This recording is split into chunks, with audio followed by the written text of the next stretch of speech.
keep it preserved right now until we figure out what to do with it. And that's linseed oil, which we have an Amish crew that comes up and paints it for us. So right now we're just keeping it preserved, and hopefully someday something good will become of it again. Is it seaworthy? Could you put it in the water, do you think? From what I hear right now, yes. It actually sank.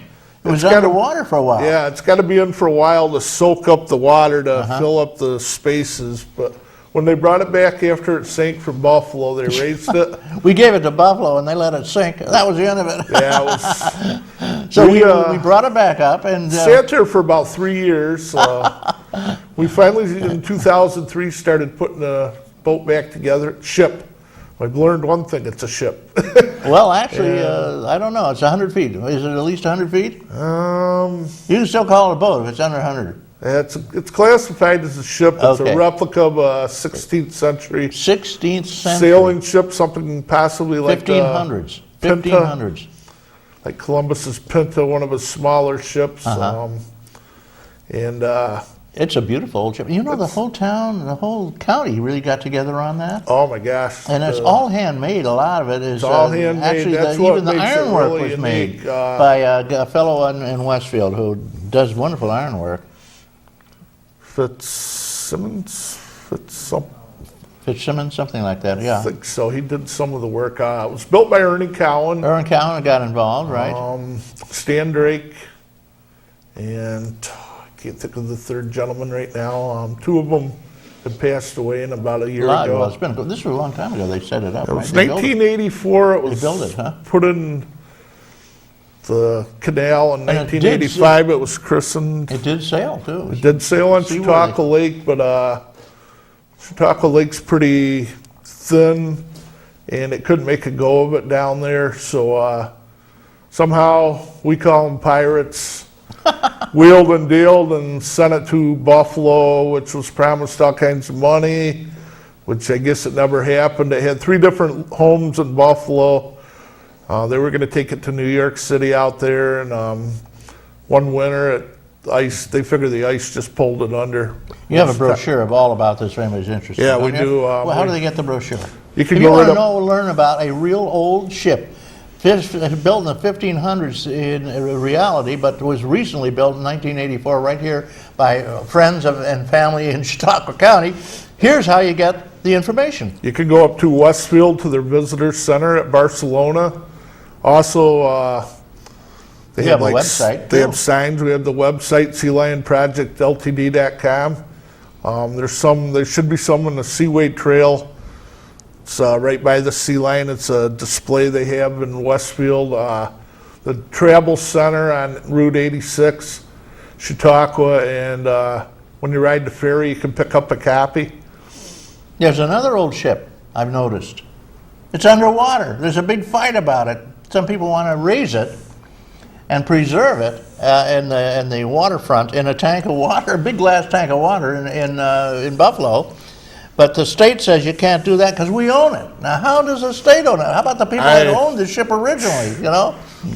There's quite a few of them on Lake Erie right now. There's over 100 really good-sized wrecks on Lake Erie. They keep finding them. Right, and thousands of ships have shipwrecked on Lake Erie and sunk, and most of them are down there still. They're in good shape. Yeah, they should. I got a call or an email a couple years ago from a reporter at the Observer in Dunkirk, and she goes, "What do you know about this pirate or treasure ship?" I guess it's a sailing ship that they found just off Dunkirk somewhere. And when she emailed me, I had no idea what she was talking about. I checked into it, and I guess it had been in the Buffalo paper. I don't know what ever became of it. It's either on the American side or the Canadian side was the first problem. They didn't know which side it was on, and I guess it's made the papers now, but it was like I hadn't heard about it till I talked to a friend, and they'd been watching because nobody tell where it is, because you don't want. Yeah, you find a ship, you don't want anybody to know where it is, because they will. It's gotta be a secret. They'll go out there and strip it right out. Sure, they'll dive right down, take everything, huh? They'll just take everything off it. So that got my interest in ships back in the 80s. Scuba diving in Hawaii. Did you ever think you'd be a pilot?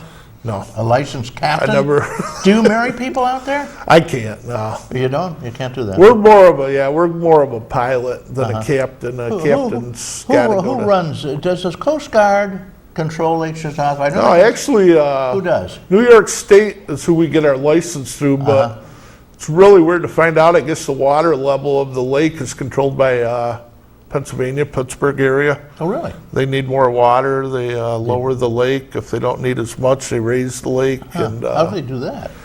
Warner Dam in Jamestown, they have, they have a big the dam down big there? dam in Brooklyn Square that Okay. they control the level I of the remember lake. in the old days, the reason Lake Chautauqua was very important, and Westfield, is because anybody from the Great Lakes could come up to Barcelona, offload, and with mule train, take their stuff up to the top of the hill and down the gorge, or coming up, they could go the other way.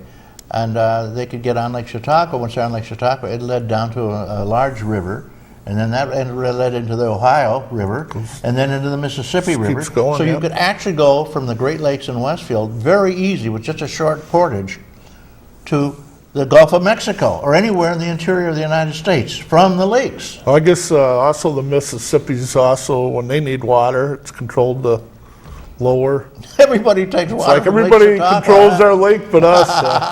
I think it's the highest lake in the state, isn't there? Something like that. I'm hearing that. I heard there might be one more that's Oh, yeah? just a little higher. They were talking about it recently. Well, but it's I'm got the not sure biggest where. fish in the state, I can tell you that right now. It has muskellunge. Got those muskies. The yeah. muskies are, you can't take one. It's a baby. It's too small to take. You have to throw it back if it's under 40 inches. That's crazy. You believe that? You can't take it. Most of the fish I see in Chautauqua Lake Yeah, are like little about perch. 6 inches if you're lucky, you know. Oh my God, when they put up a fight, oh, you think they're going to pull a whale out. They come Yeah, out with this little fish with lots of seaweed in it. Yeah, that's one of the problems we have in Lake Chautauqua. Is the Seaweeds. seaweed. They just don't know what to do about it. Let's say this: we've tried everything. We've got a weed. We have the weed whackers that go out there and run up and down, cut the weeds. But it's like mowing your lawn; they go right back. Oh, they could grow. Trouble is, you got weed all over the place. We got a last-minute call here. Good morning, caller. Good morning. How are you? Good morning, Randy. Wonderful, Morning, wonderful. Linda. You know that cheerful voice? Well, I just want to tell you I'm enjoying your show immensely. This is Doug Spalding. She heard the word muskie. Her ears were ringing with that word muskie. I didn't. I was kidding when I said Doug Spalding, incidentally. Doug Spalding is her gentleman mate. He is a much older gentleman. He's almost able to get into Chautauqua free. You know how you get in free? You're 90 years old. You get in Yeah, free. he's got a few years to go. Oh, He's still climbing over the fence? There he got stuck once. They live in Chautauqua, and of course, I think Linda is probably a very, very ardent muskellunge fisherman, aren't you, Linda? Well, I admire the muskellunge fishermen, let me put it that way. You know, the funny thing is, you can't keep one under 40 inches. But the problem is, you want to keep the females for breeding purposes. You know, about 80% of the muskie out there have been bred artificially over at Prendergast Point. And they want to keep them breeding naturally. So they set up a rule, 40 inches, you can't keep them under 40 inches. Well, the males only go to about 2 feet. Yeah. So you're keeping all the males, and the ones you're throwing away are the females that are taking out. Yeah. Oh. Yeah, that's really something. Yeah, it makes I've it- never had muskie eating it. Have you ever eaten it? I have eaten one, and it is absolutely scrumptious, quite tasty. It's like a giant perch, actually, and it's very, very tasty.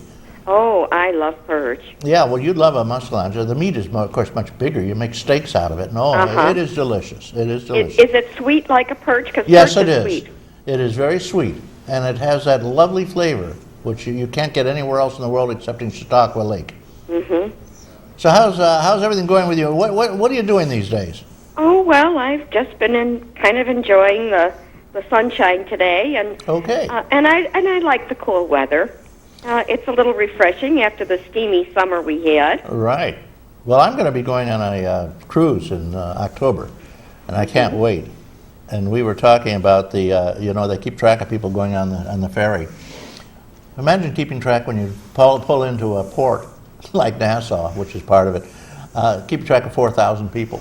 Uh-huh. You should hear them, the loudspeakers, just before they're about to sell. Would Mr. and Mrs. Rod Cameron please come to the phone. Where are you?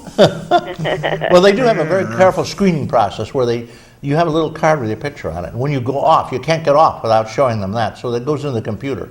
And then when you come back on, you have to show it again, of course. Yes. And so they have a pretty good idea of who's who in the zoo now. But they always have a couple of stragglers, and it just really scares the living willies out of them. Yeah. So anyway, you are still working for the county? Chautauqua County Office for the Aging, and I'd like to give the phone number Okay. for the Senior Employment Program and other services with the Chautauqua County Office for the Aging. All righty. The number is 753-4471. Toll free in the Dunkirk-Fredonia area, 363-4471. Okay, well, thank you very much, and give my best to that lovely gentleman. Oh, he's so dear, this gentleman. Oh, it's great. And his penny flute, I might add. Did you get my email about that? No, I didn't. His penny whistle. He plays penny whistle. He's very good at it. He's a He's maestro. got to play it for us. Has he He's a ever maestro. played it? Yes, he has, but he's very shy.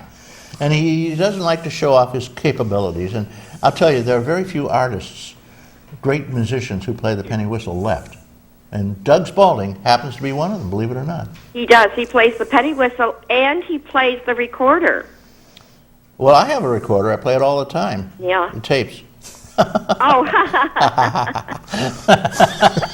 Well, that's the kind I play, too. Yeah. Well, thank you, Linda Spaulding. And again, if anybody wants to get in touch with senior activities, you can call the Senior Center. And the number again, one last number. Chautauqua County Office for the Aging, 753-4471. Thank you. That's good enough. They'll never Okay. remember two. Okay, we just got this strange message, friends, and it sounds like this. Have a great weekend. Monkey, all right. Donald. It's Donald, he's over there. We end with a whimper. We end with this. There we go, an explosion, not a whimper. Thank you for listening. Sorry, caller, we got another call. We'll get you next time. I want to thank special people out here, all the callers, all the visitors, and all the viewers of our program. Anytime you want to be involved, give me a call. I want to thank Chuck Kelsey, Devin Taylor, Chris Burt, Chris Ramaker, Mort Flexer, Randy Burt, Roy Harvey, Jeff Zook, Don Zenz, for all your help. Remember this day, this hallowed tradition, the 9/11, as a day of great grief, sorrow, and celebration for the new world that we're building over there right now. May all that is proud and true and noble abide with you. I'm Reed Powers.